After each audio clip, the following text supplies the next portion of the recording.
Leviticus chapter 14. And the Lord spoke to Moses, saying, This shall be the law of the leper on the day of his cleansing. He shall be brought to the priest, and the priest shall go outside the camp, and examine him.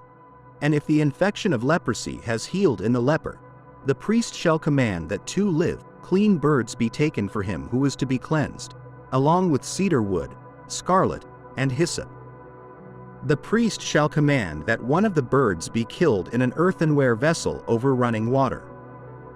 Then he shall take the live bird, the cedar wood, the scarlet, and the hyssop, and dip them, along with the live bird, in the blood of the bird that was killed over running water.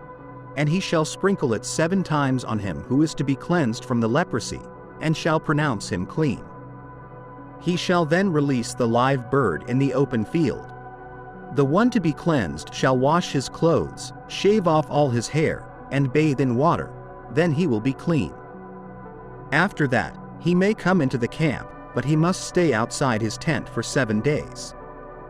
On the 7th day, he shall shave all his hair, his head, his beard, his eyebrows, and all his hair. He shall wash his clothes and bathe his body in water, and he will be clean. On the 8th day, he shall take 2 male lambs without blemish, 1 ewe lamb a year old without blemish, and 3/10 of an ephah of fine flour mixed with oil as a grain offering, and 1 log of oil. The priest who performs the cleansing shall present the man to be cleansed along with these things before the Lord at the entrance to the tent of meeting. The priest shall then take one of the male lambs and offer it as a guilt offering, along with the log of oil, and wave them as a wave offering before the Lord. He shall slaughter the male lamb in the place where they slaughter the sin offering and the burnt offering, in a holy place. For the guilt offering, like the sin offering, belongs to the priest. It is most holy. The priest shall take some of the blood of the guilt offering and apply it to the lobe of the right ear of the man to be cleansed, the thumb of his right hand, and the big toe of his right foot. The priest shall also take some of the log of oil and pour it into the palm of his own left hand, dip his right finger in the oil in his left hand, and sprinkle some of the oil with his finger 7 times before the Lord. The priest shall then put some of the remaining oil in his hand on the lobe of the right ear of the one to be cleansed, on the thumb of his right hand, and on the big toe of his right foot, on top of the blood of the guilt offering. The rest of the oil in his hand the priest shall put on the head of the one to be cleansed, and the priest shall make atonement for him before the Lord. The priest shall then offer the sin offering and make atonement for the one to be cleansed from his uncleanness. After that, he shall slaughter the burnt offering, and the priest shall offer up the burnt offering and the grain offering on the altar.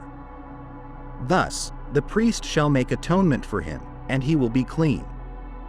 But if he is poor and cannot afford so much, he shall take 1 male lamb for a guilt offering to be waved to make atonement for him, along with 1/10 of an ephah of fine flour mixed with oil for a grain offering, a log of oil, and 2 turtle doves or 2 young pigeons, whichever he can afford. One shall be a sin offering and the other a burnt offering. On the 8th day of his cleansing, he shall bring them to the priest at the entrance to the tent of meeting before the Lord. The priest shall take the lamb of the guilt offering and the log of oil, and the priest shall wave them as a wave offering before the Lord.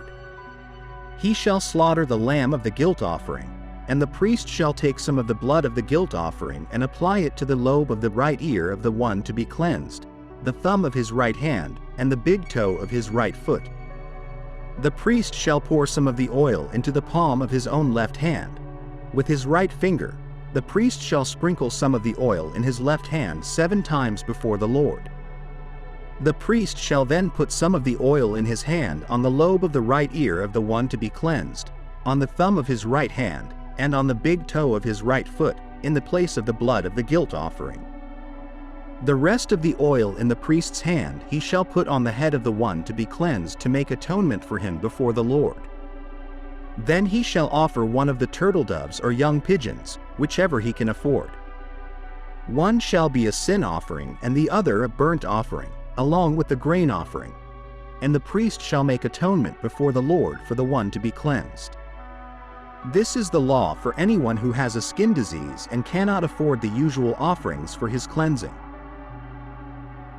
The Lord also spoke to Moses and Aaron, saying, "When you enter the land of Canaan, which I am giving you as a possession, and I put a leprous disease in a house in the land you possess, the owner of the house shall come and tell the priest, saying, 'Something like a disease has appeared in my house.'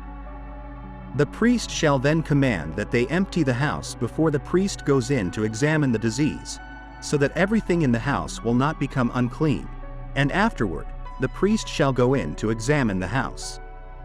He shall examine the disease, and if there are greenish or reddish spots appearing to be deeper than the surface of the wall, the priest shall go out of the house to the door and quarantine the house for 7 days. The priest shall return on the 7th day and examine it again.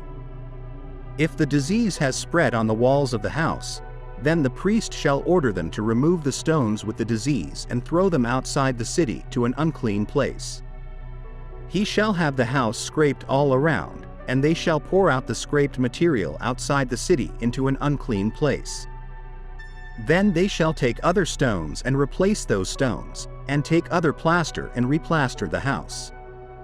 If the disease reappears in the house after they have removed the stones and scraped the house and replastered it, the priest shall go in and examine it.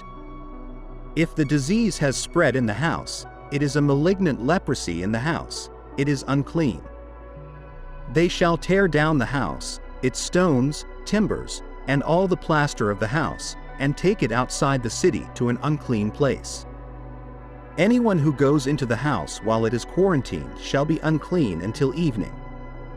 Anyone who lies down in the house shall wash his clothes, and anyone who eats in the house shall wash his clothes.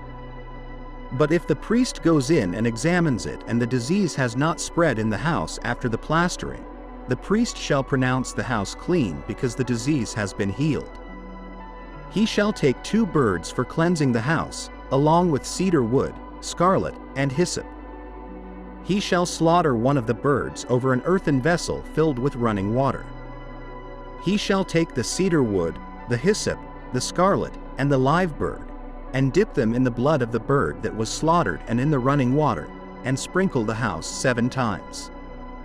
He shall thus cleanse the house with the blood of the bird, the running water, the live bird, the cedar wood, the hyssop, and the scarlet. He shall then release the live bird outside the city into the open field. This will make atonement for the house, and it will be clean. This is the law for any infectious disease of leprosy and scaly infection, for leprosy of garments and houses, and for a swelling, a scab, or a bright spot, to determine when it is unclean and when it is clean. This is the law regarding leprosy. Thank you for watching our video. Subscribe to our channel for more videos like this. Give it a like, comment your thoughts, and share this video with your friends and family.